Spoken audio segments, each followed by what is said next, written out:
This episode was pre-recorded as part of a live continuing education webinar. On-demand CEUs are still available for this presentation through All CEUs. Register at allceus.com/counselor toolbox.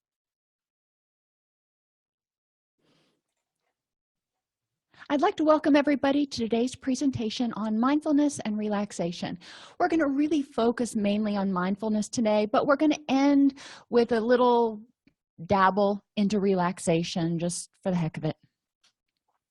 We're going to start by defining mindfulness and discussing how it can be beneficial, but we're also going to differentiate mindfulness from meditation and explore the concepts of mindfulness. We will finish up, like I said, by identifying some mindfulness activities and also some relaxation activities that your clients can use. A lot of times, at least with my clients, and with myself too, when we do practice mindfulness and we notice that we are feeling stressed out, edgy, anxious, whatever adjective you want to use, it's important to have some sort of skill to diffuse that a little bit or to tolerate it if you want to go into a distress tolerance sort of stance. So we'll talk about some of that, and we'll also talk about how relaxation skills can be used as a preventative measure in terms of reducing vulnerabilities. So mindfulness is the act of consciously focusing the mind in the present moment without judgment and without attachment to the moment, which basically means I am going to be aware of where I am, what I'm doing, without trying to change it or hold on to it and say, I don't want this moment to ever change or leave. It's going to. I'm going to notice it, I'm going to appreciate it, and then I'm going to let it pass. Kind of think of it like cloud animals. If you did that when you were a kid, or you do that now like I do, whatever. When you look at an animal in the clouds or some sort of a picture that you see in the clouds, you know that it's going to go away and it's going to morph into something else, and that's fine. You're okay letting the cloud do that. So we want to let our minds and our experiences also change as they will without really struggling against them. Mindfulness helps us become aware of our current state, which includes our strengths and our vulnerabilities. A lot of times we talk about mindfulness in terms of being aware of how we feel in order to prevent vulnerability. So being aware if we're angry or anxious or this or that. But we also want to use mindfulness to be aware of our strengths. Waking up in the morning, this morning is a good example. I woke up, I had a good night's sleep. I felt really energized and really recharged.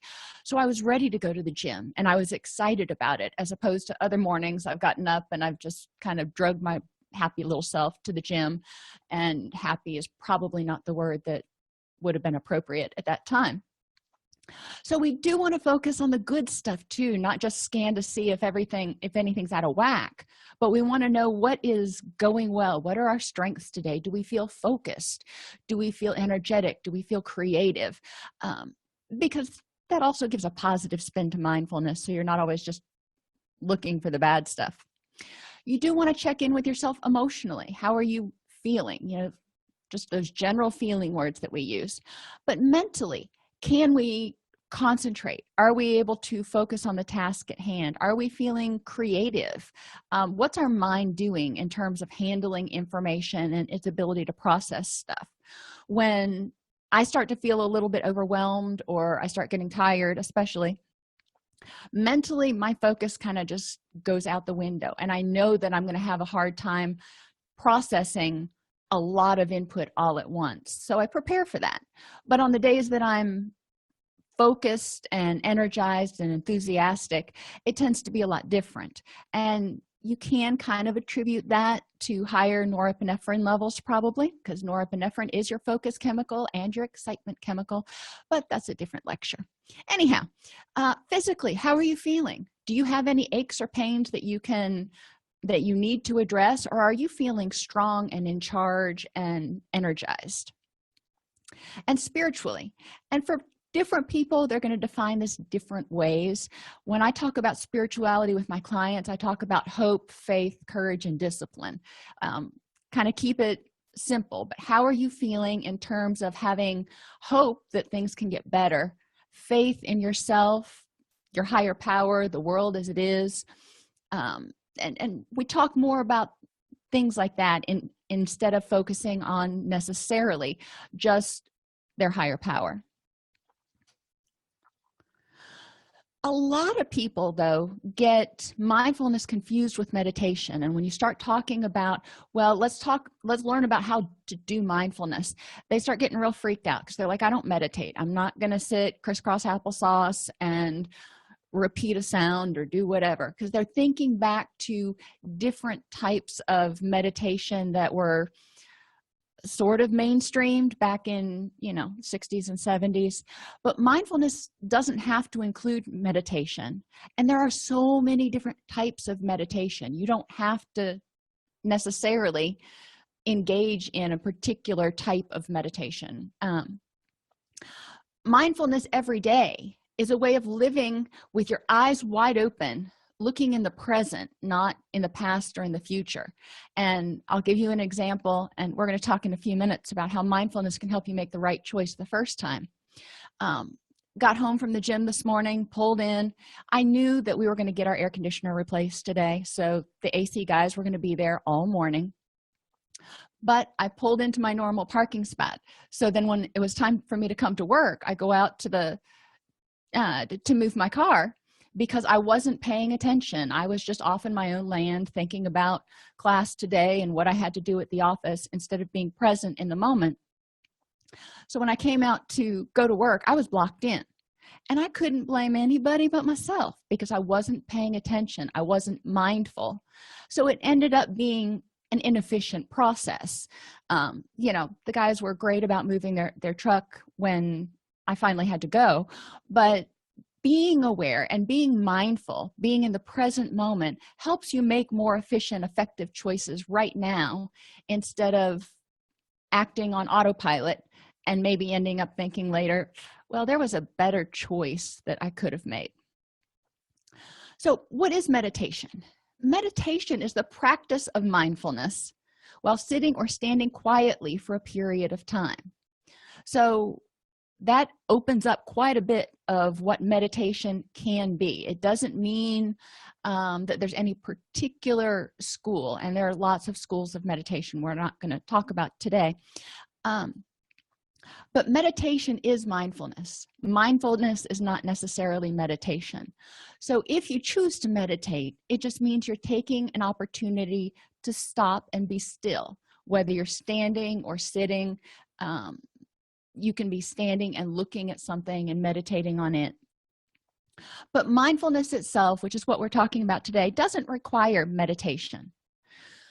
If you want to put them together, you can have mindful meditation in which you pay attention to something, pay attention to an object, pay attention to a cloud. And, well, we'll get more into that as we go. So why do we want to help people learn about mindfulness? It will help you transition from reacting to acting, being proactive. Like this morning, I could have parked in the grass instead of parking in my normal parking spot where I knew I would have known if I was paying attention that I was going to get blocked in. So you can be proactive. If you wake up and you know that you're feeling kind of funky and you're going to have difficulty dealing with people and being patient, you can take proactive steps to do what you need to do to give yourself and other people kind of a wide berth that day in order to, not create a situation that's argumentative or negative. To illustrate this, I would ask you to look back over the day yesterday and think about what stressful events could you have prevented. And they don't have to be like catastrophic, but what little irritants could you have prevented? I know one I do on a regular basis is I lose my keys. And everybody gets so frustrated at the house. I'm like, kids, help mommy find her keys. But, it's one of those things when I come home, because I'm not being mindful, I'm still processing stuff from the day. I may not pay attention to where I set my keys down. On the days that I'm mindful, I set them right down on the foyer table and I can find them the next morning. How about that? So it saves you time. It allows you to make better choices. other examples of stressful events, if you weren't being mindful, maybe you were being a little edgy. You were overtired, you weren't feeling well, it had been a long day, and you ended up being snappy with somebody. Could that have been prevented if you would have been mindful and been able to say, let me take a breath, because I know it's me right now. I'm being snappy and I'm being short, so let me take a breath before I create a negative situation. So I kind of led into that second question. If you had been aware or mindful of your vulnerabilities, how you were feeling, something that may have come up, how might you have conducted your day differently? And somebody suggested that they had an incident at work where their work phone quit, and that can be really challenging because you don't really want people calling your personal phone, and you've got to try to figure out how to handle that. And if the office, wherever you work, doesn't have a backup phone for you, if they weren't mindful ahead of time and planned for it, then you can kind of be left scrambling in order to make sure you can attend to your clients. So there are a lot of things that happen that we can either be mindful of and say, well, there's nothing I can do about this right now, and take a breath, or we can look back and learn from them and say, in order to prevent this from happening in the future, I need to make sure I've got a plan B. Mindfulness makes more efficient and effective use of energy by making the right decisions the first time. Oh golly, 7 Habits of Highly Effective People, and I can't think of his name right now, but one of his 7 habits is beginning with the end in mind. And that doesn't mean thinking in the future, but when you are getting ready to do something, think about what you're doing and if it's the most effective choice for what you've got coming up. And we don't always stay like right in the moment. For example, my keys, when I walk in, if I'm being mindful, I'm focusing and I'm putting them down on the foyer table, so I'll be able to find them the next morning. That's kind of the end in mind. And it also helps you act in your wise mind. When you are in your emotional mind, you tend to react more knee-jerk. You tend to react more habitually to things because you want to make the pain stop, or if it's a good thing, you want to do whatever it is again. Have you ever been in a elevator with a kid, or anywhere for that matter, and they really enjoy riding the elevator and they're like, I want to do it again, and as soon as you finish the ride, I want to do it again? They're just stuck in their emotional mind because it is so much fun. And I mean, they're kids, they're not thinking that we've got to go home and eat dinner and those sorts of things, because kids are pretty good about being mindful. They're right there in the moment.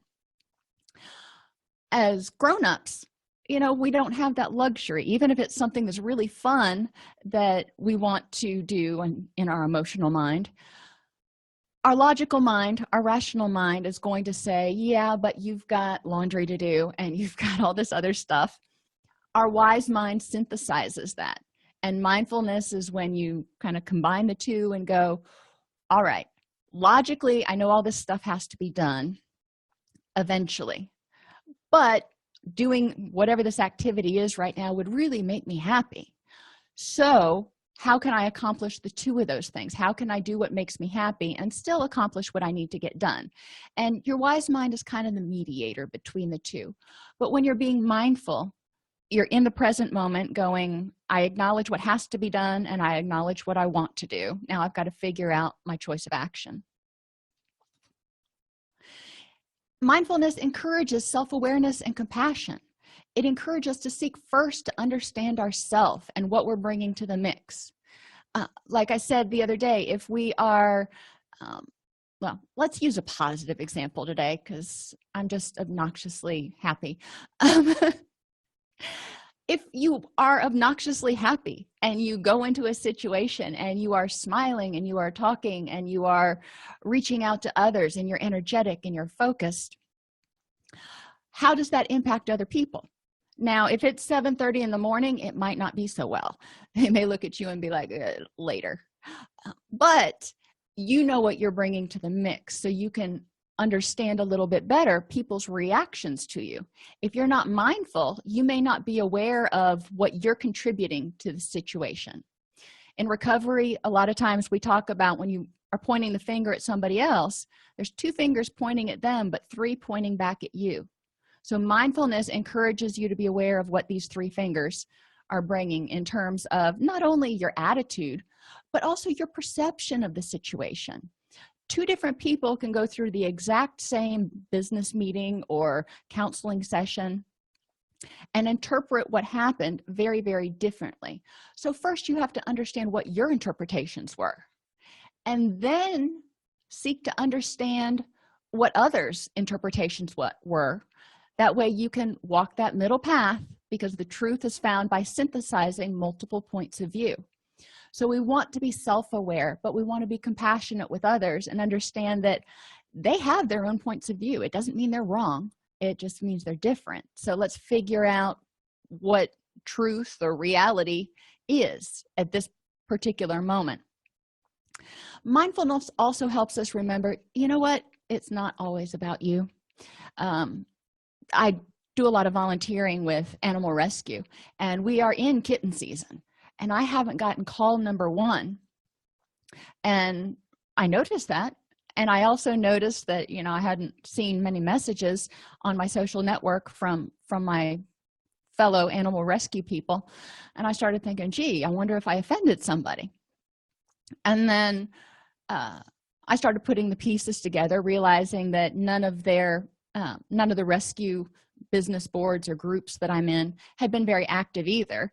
And other clues that gave me an awareness that, you know what, it's probably not about me.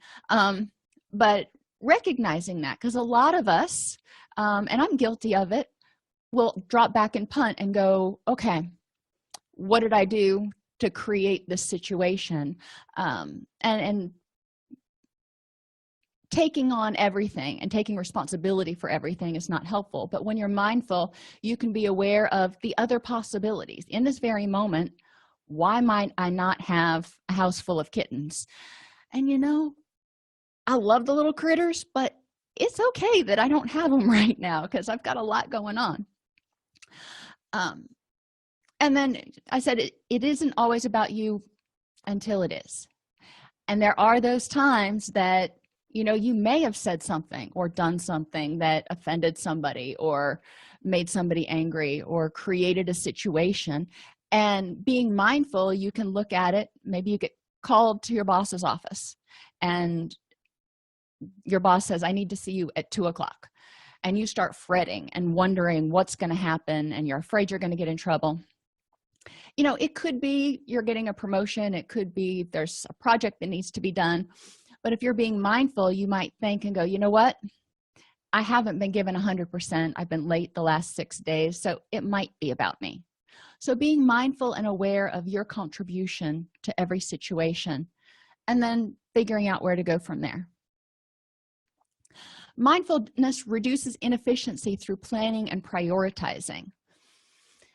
It helps us figure out in the moment, I'm feeling energetic and confident and clear-headed, so what can I get done today off of my list? Instead of just kind of spinning in circles, I'm taking advantage of how I feel in the moment. It also helps us maintain awareness to prevent or mitigate discomfort. So when we start feeling like we're getting the sniffles, or if we feel like we may have slept wrong and our back hurts, or we're a little achy and creaky, we can take steps before we end up getting full-blown sick or having a really bad headache or backache. It helps us balance and renew our resources, energy, and health to create a sustainable, long-term, effective lifestyle. Think about sustainable gardening or sustainable farming. The earth, every time a plant is planted, it sucks up certain nutrients from the earth, and different plants suck up different nutrients. So if you plant the same type of plant, like if you plant brassicas, which are your broccoli and your cabbage and your mustards and stuff, in the same place every single year, eventually they're going to fail to thrive because you're taking the same stuff out of the same place and you're not giving it a chance to renew. But after you plant them, then you can follow with something else like corn that uses different vitamins and minerals, so that's still plentiful.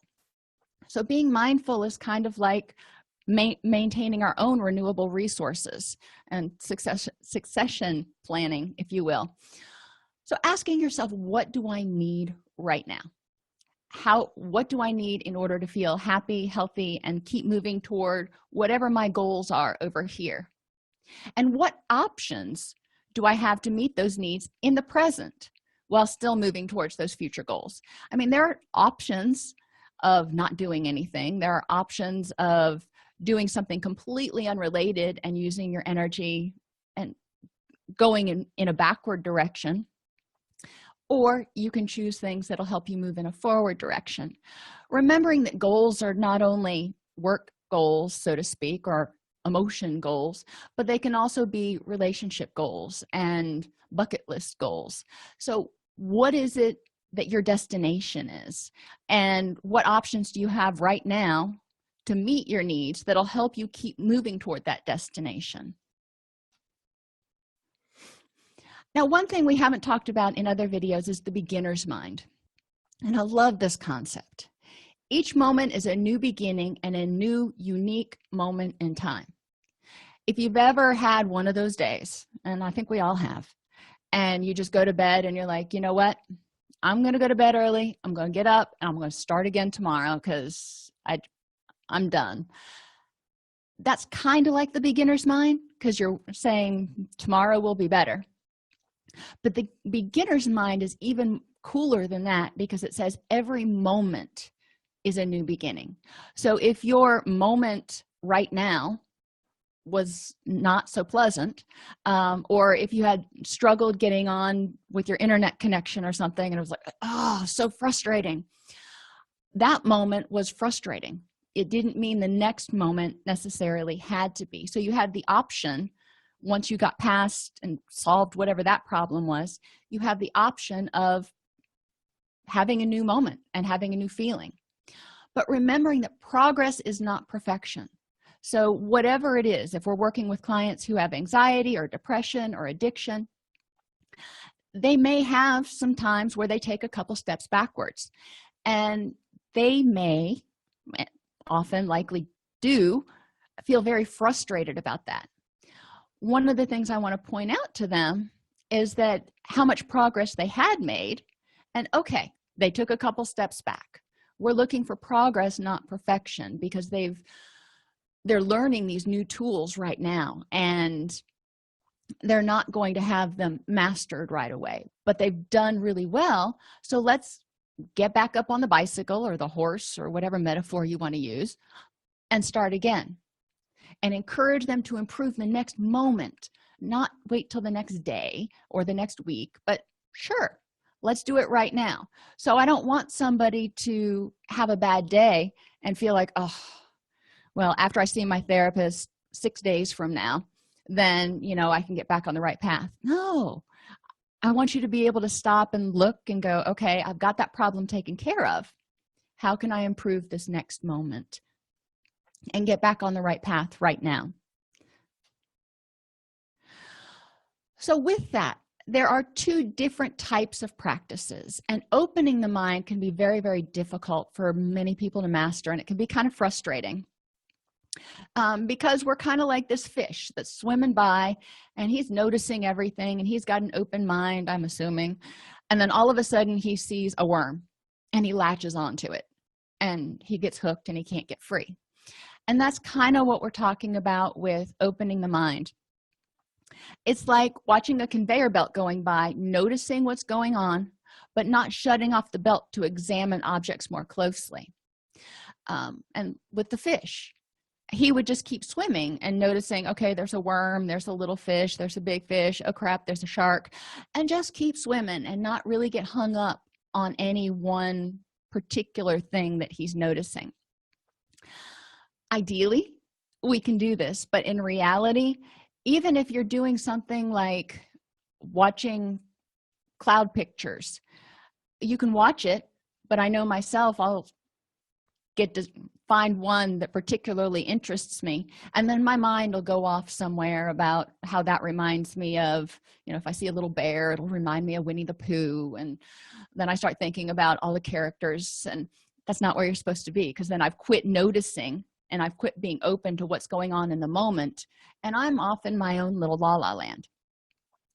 So opening the mind can be helpful to increase people's awareness of what's going on around them and just being conscious of it.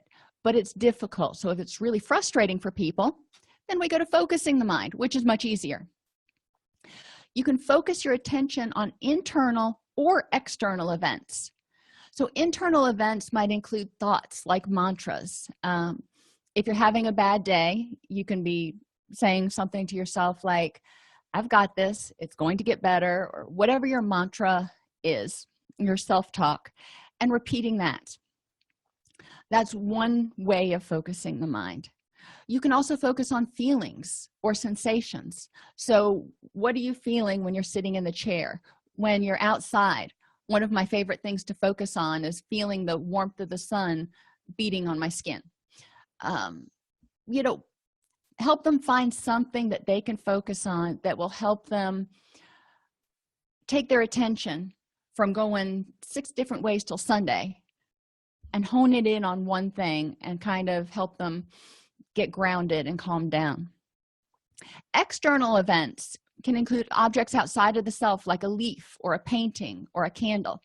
When I was little, we used to live in Florida, and we have hurricanes, and when we'd have hurricanes and the power would go out, one of the things that we would always do is light candles, and I could sit there for 30 minutes and watch the little flicker of the candle flame. Who knew? If you can encourage clients to find something that they can center their focus on, what this does, not only does it help them kind of get grounded, but it helps the adrenaline wear off so they can get out of that rush of the emotional mind and then access a little bit easier that rational mind so they can start synthesizing it. Encourage your clients to make a list of things that they might want to focus on. I have mine pick a mantra, and we can change mantras week to week if there's a particular change in what they're focusing on in treatment, or you can have people keep the same mantra, whatever works for them. It is what it is. Mine's Hakuna Matata. Big surprise, I'm going to pick something from a Disney movie, but finding something that's meaningful to them. In 12-step treatment, they have a lot of different mantras that people can choose to use, which will help remind them to stay focused and keep working on their relapse prevention plan and things like that. So have them pick something that can help them focus their mind, because if they're doing that, then they're probably not going to be reacting on autopilot.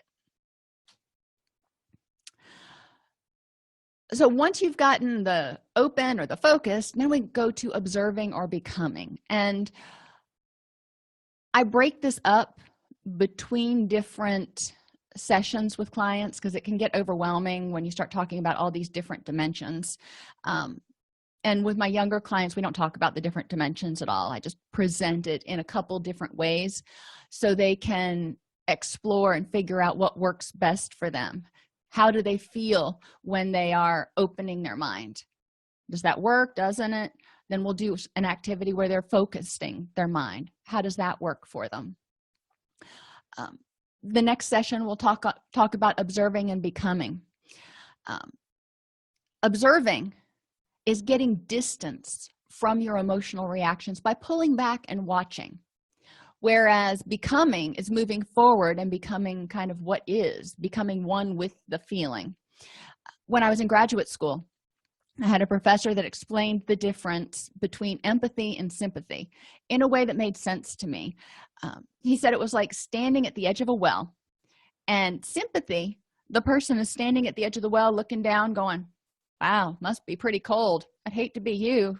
Must be kind of scary down there. Yeah, at least the person's there, but not totally getting that connection. Empathy is when somebody straps on the rappelling gear and goes down there in the well to experience how cold it is and experience the fear, and then be supportive until the situation can be resolved. So when we're practicing mindfulness, sometimes, and depending on your clients and their particular issues, if they have self-injurious behavior or addictions, becoming is going to be something that is a little bit more challenging, because we're increasing their anxiety levels and encouraging them to basically practice distress tolerance, where they are sort of one with the emotion. They are feeling angry and they're acknowledging that anger, and they're telling you how it feels to be angry, and then we're talking about how to deal with that. So that would be something I would probably work on later. You can practice becoming with the happy emotions, though, and it's easier to start with becoming when you introduce this lesson, to have them become and give an example of what it feels like when they're happy. Talk about like their greatest achievement, or the thing that they're proudest of, or best surprise that they've ever experienced, or whatever makes them happy. And have them talk about, how do I feel when I'm in that moment? What am I thinking? What am I feeling? What are my urges at that point in time? So they know what that emotion is, and they become one with happiness, because we want them to recreate that. That's what kind of most of our clients are striving towards, is happiness. So we want them to know what that feels like and want to embrace that. And then the next unit, I wouldn't present this all in one day to any level of group, because like I said, I really want them to master each particular concept. So I present it generally one per week, so people can practice it, figure out what works, what feels right, and understand a little bit more about the difference between, for example, let's see, going back here, but between observing and becoming. So we'll talk about observing, and I'll give them exercises to practice observing certain emotions. But then, like I said, during that first week, I'll also have them maybe practice becoming one with some of their happy feelings whenever those occur. That also increases their awareness, their mindfulness of those happy feelings during the week. So your core mindfulness, and I've already talked about this a lot leading up to this particular slide. Your emotional mind is typically your heart-driven process, and responses are based on emotional reactions: anger, fear, sadness, elation. This is when your mind is kind of going on autopilot and going, I want to make it stop, or I want to do it again. The reasonable mind is the scientist, or the judge, or whatever you want to think about it as, or Jiminy Cricket, if you want to imagine that. Is mind driven. It's the detective. It's more like a robot. It's the feelings don't matter. It's thinking about what's the next logical choice, and it's not paying attention to, sometimes the most logical choice isn't necessarily the best choice, because there can be a compromise where you can be happy and make a good choice at the same time. So the wise mind is the one that helps you figure out how to be happy as possible, balancing your wants with your needs. So briefly, opening or focusing the mind helps people become more aware of their surroundings. So you're opening your mind in order to become aware of your surroundings, but you can focus your mind in order to become more aware of what's going on inside you, or become aware of a particular situation. People with attention issues may have difficulty, like I said earlier, when they open their mind, because everything catches their attention.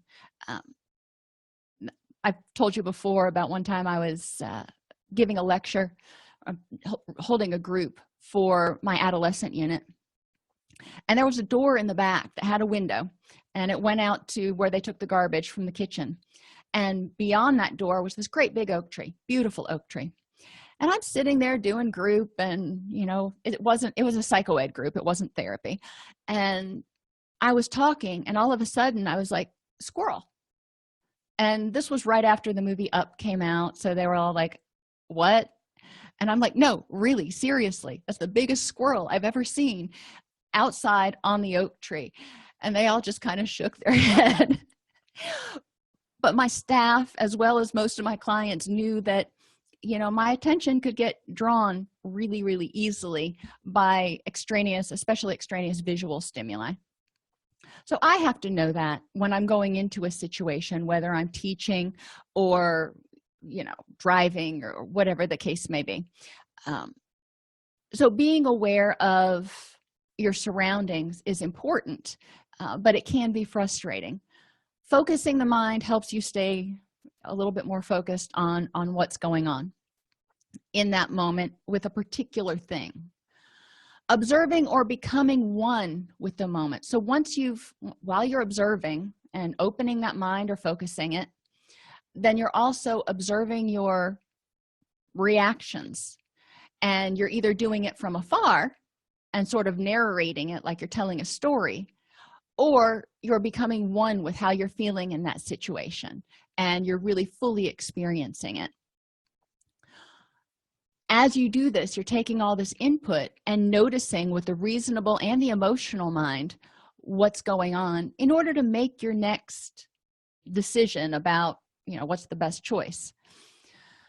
Remembering that with the beginner's mind, each moment is a new opportunity. So if you're opening your mind and you get distracted, okay, let's try it again, or let's try something else.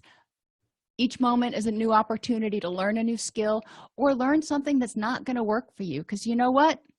Not everything works for every client, and that's okay. And I repeatedly tell my clients this, that even if it works for 8 people out of 10 in the group, that doesn't mean anything's wrong with you. It just means it doesn't work for you. Your core mindfulness skills. So in order to get to that wise mind, you've got your emotions, you've got your logic. What do? Well, your wise mind is non-judgmental, and it observes what's going on. It's one mind focusing on the task at hand and helps you clear your mind of everything else. It says, okay, everybody just give me a second, because I'm going to take all this data and I'm going to synthesize it. And I need a minute. So it's like going into your office and shutting the door and reading the client file before you go into session. And then you do what works. Choose what's effective for you to handle that situation, to get the best result, to meet your needs and your wants. Remembering you need to be compassionate with yourself, because sometimes you're going to try to do this and you're going to have monkey mind, which is why our little friend the monkey's here. You're going to try to sit down and read that file and synthesize everything and maybe write your comprehensive summary, and you just can't figure out how to put all the pieces together. Sometimes that's your cue that you just need to take a break for a second, step away from it, and then come back to it. Your wise mind skills want you to observe, describe, and participate. So you're going to become a detective. Take in the whole situation. What's going on in the big picture? And this is more than just opening your mind. This is kind of observing, thinking as if you are a detective going into a crime scene, and you walk in, and if you watched Columbo or Monk or even Psych, I hate to say it, they would walk in and they would notice all kinds of details that most of us don't even pay attention to. So be observant what's going on around you, but also within you. Ask yourself, what might I be missing? If you're feeling kind of wonky and you're looking around going, I don't know why I feel this way, ask yourself, what might I be missing? And you might not have an answer right away, but that's okay. You ask the question. You can also ask, how might someone else perceive this situation? So if you walk into a room and all of a sudden it falls dead silent, we've had that happen before, hopefully. You wonder what's going on. And I'm a parent. I walk into a room with my kids and it'll fall dead silent. And my first question is, what are you doing? But it may not be anything. So I've gotten past that. and I observe the big picture. Maybe they're just being polite to pay attention and see what I need or I want. uh, so what might I be missing? Maybe they're just being polite. And how might someone else perceive this situation? If they walked in and the kids got quiet, what would they think? So it gives you a couple different perspectives, even if you don't have another person to bounce ideas off of. So you're getting as much information as you can. Then describe and name your experiences, exploring that emotional mind. This situation is stressful, odd, curious, whatever word you're going to use. And I feel about the situation. Okay, that's fine. Participate. Be actively involved in the moment. So once you've figured all this out, you ask yourself, what can I do to either continue the good stuff or improve the next moment? If you walk in and it's an unpleasant situation, okay, it happens. It stinks. So what can I do to change the situation in the next moment? Right now, my car is stalled on the side of the road, or my tire is flat, or my phone won't work. And that's frustrating. So I can stay frustrated and throw my phone across the room, or I can figure out what's the next best step to meet my needs and improve the next moment so I don't have to stay frustrated and phoneless. So what gets in the way of being mindful? And this is another one of those things that can be fun to do as a group activity, putting the little poster boards up and having people go around to stations. But start out with observing. What keeps people from being effective observers? Well, we know that when there's an adrenaline rush, whether it's good or bad, when you've got a rush of adrenaline, you've kind of got tunnel vision. Think if you've ever ridden on a roller coaster, you're not looking around at the sights. Most of us aren't. You may be holding on for dear life, but you are not probably taking in all of the possible stimuli. You've got some narrowed focus. When something bad happens, the same thing happens. When cops go out and they first start running code, as soon as they hear the tones, they get this adrenaline rush, and they can feel the flush, and they kind of get tunnel vision going on, and they have to work through that to get to the point where they can kind of tone that down so they can be safe and do what they need to do. But adrenaline can get in the way of observing.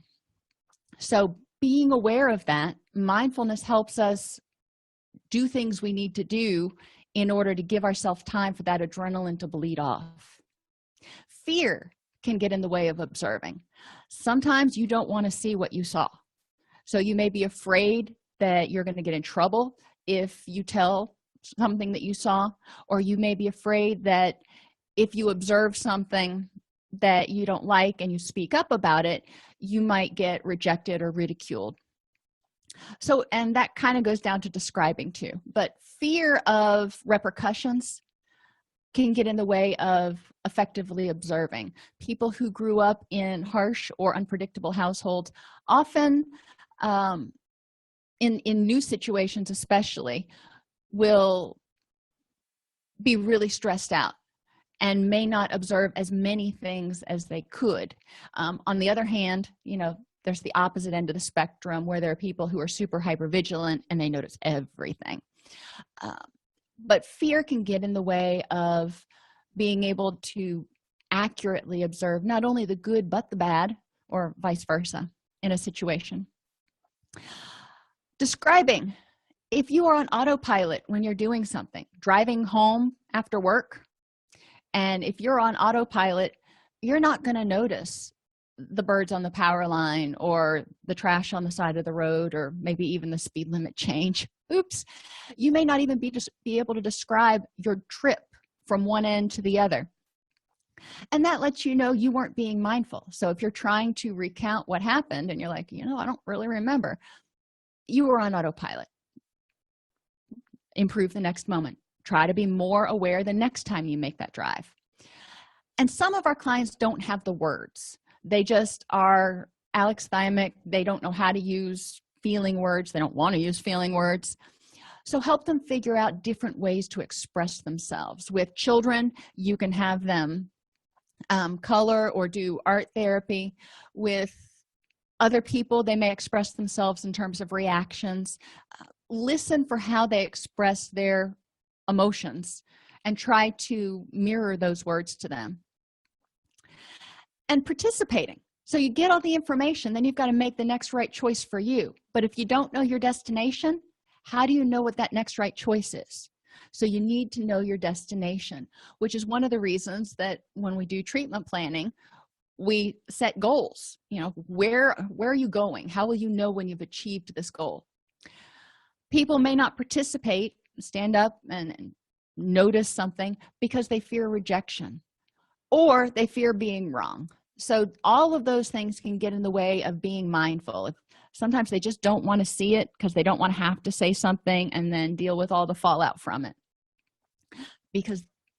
And a lot of times that comes back to self-esteem issues and assertiveness issues, which are other things we can work on in counseling. So an activity that you can have clients do, and you can even do if you want to see kind of how it goes: practice observing, describing, and participating. Watching a sitcom or television show. It's a nice, neutral way to do it. If you do it in group, find a scene where a person has to make some kind of a choice about what to do. And then pause it and practice observing what's going on, describing the situation, describing how the person feels, and then imagine participating and making what you think would be the next right choice for that particular character. A little more personal way is to look back over your week and identify a time you felt irritable and practice those skills again: observing, describing, and participating. So you might look back, and once you observe and describe, figure out in retrospect there were other options to participating to improve the next moment that you didn't choose. The good news is, or the awesome thing is, you can learn from it, so the next time that option is going to be more readily available to you. Body scan is when you just take a second or 30 seconds and scan from top to bottom or bottom to top and figure out, how do I feel physically? What's my breathing like? What's my heart rate like? You know, do I feel anxious? A lot of times, based on our physiological sensations, we can put an emotional label to it. Practice mindful breathing. Breathing in, focusing on the breath, and breathing out and focusing on the breath, noticing as your abdomen, preferably, and or your chest, rise and fall. Too many of us are chest breathers, and that's not effective breathing. So encourage clients, when they practice mindful breathing, to try to breathe through their abdomen in order to get the best bang for their buck, if you will. Mindful observation: pick a specific object and focus on it and really try to identify as much about it as you can and try to notice something new each time.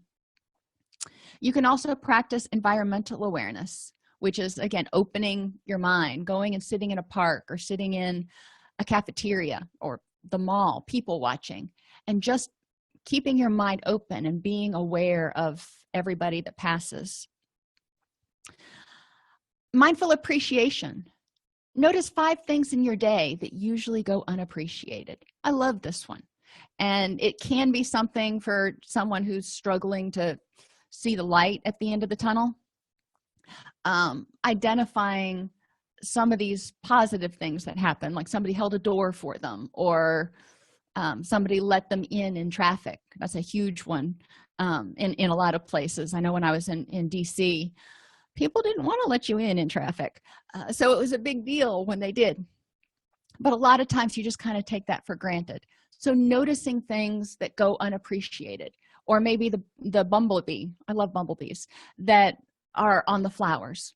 Normally you probably wouldn't appreciate that, but if you notice it, you can notice how it's like a little teddy bear with wings.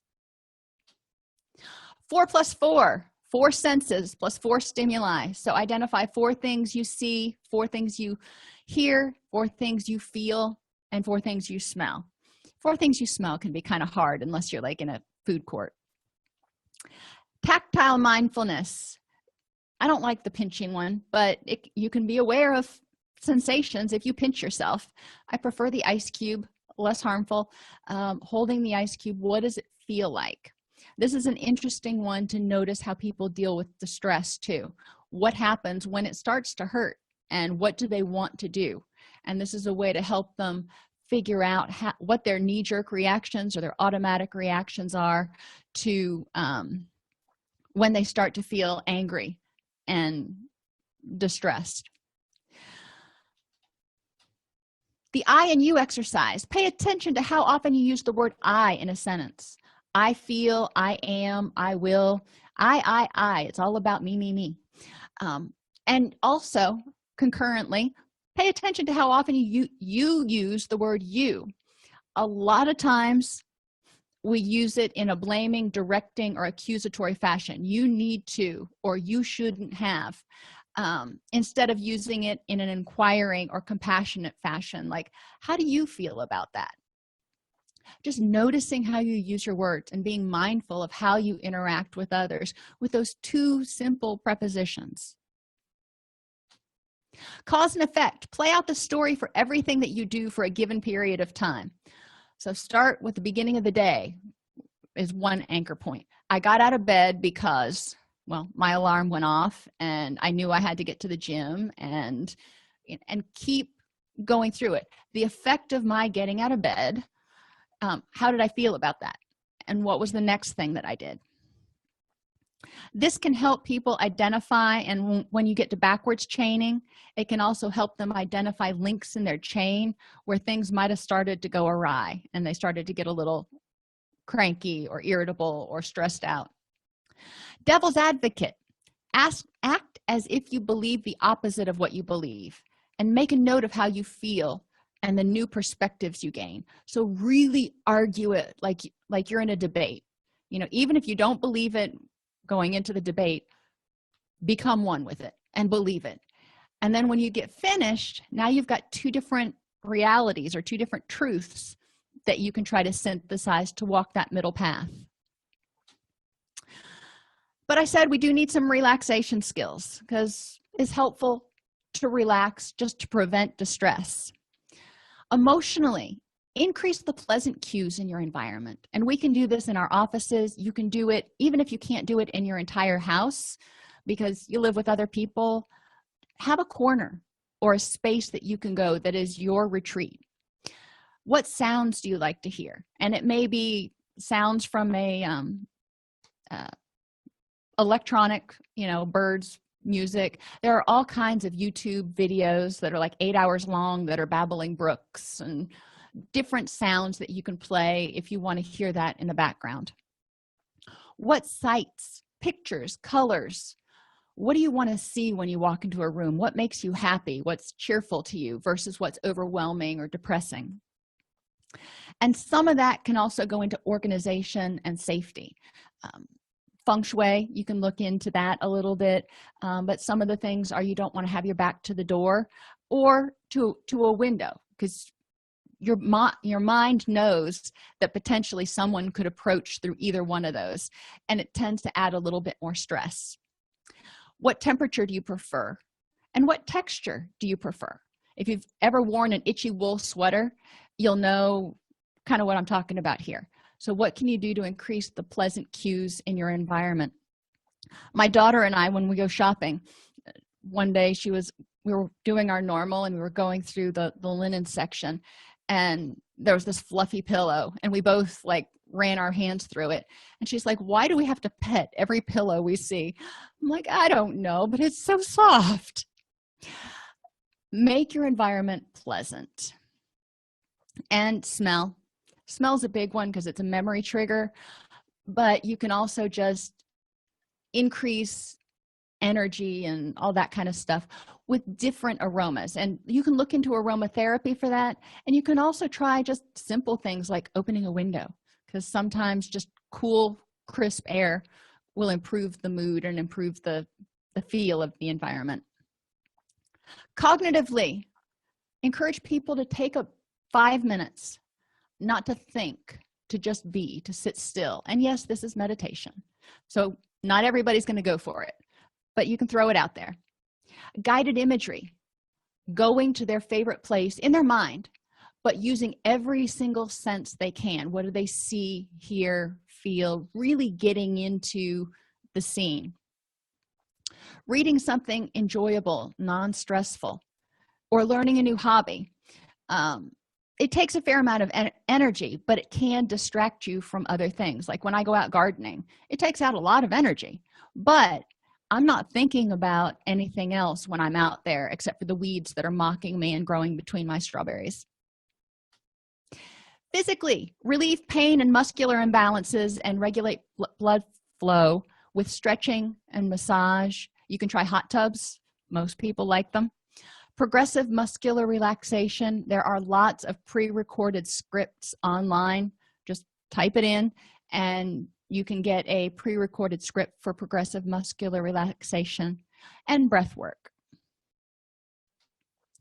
Social environments that promote calm, tranquility, and happiness obviously are going to help you relax more than excessively stimulating ones. Make sure you laugh every day. It's important, so schedule it in. Extroverts may be more comfortable around a group of people where interruptions are welcomed, where introverts may get stressed out with a lot of interruptions. So when you're in a social setting, know which kinds of social settings help you relax and gain energy and which social situations drain energy from you. Judgers don't like surprises and need to plan for the event. So, I'm a judger. I like to know ahead of time what's going to happen, plan it out, sometimes meticulously. Whereas perceivers, and again, we're talking about Keirsey, Myers-Briggs inventory, perceivers love surprises and prefer to be a lot more spontaneous. So your social relaxation is really going to depend a lot on your temperament, how much planning you want, how many people you want there, whether you want to be alone hiking in the woods or you want to be at a concert with 20 other people. Environmentally, what makes the environment relaxing for you? And we talked about this one earlier. Colors, sights, light level, temperature, location, sounds, and organization. So mindfulness involves increasing awareness of our emotional, mental, and physical selves.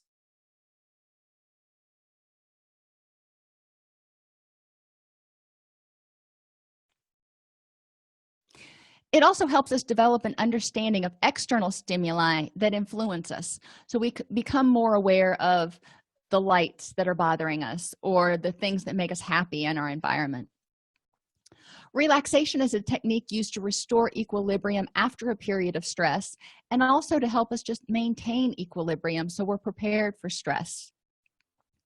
As clients increase self-awareness, they will be able to identify distress earlier, implement relaxation strategies to prevent upheaval, because that's going to be one of their options to them in that participate, observe, describe, and participate, and learn their own stress triggers and effective interventions.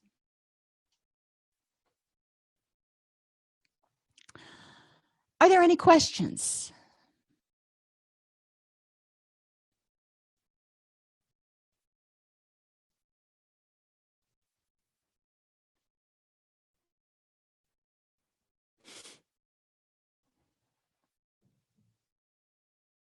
Okay.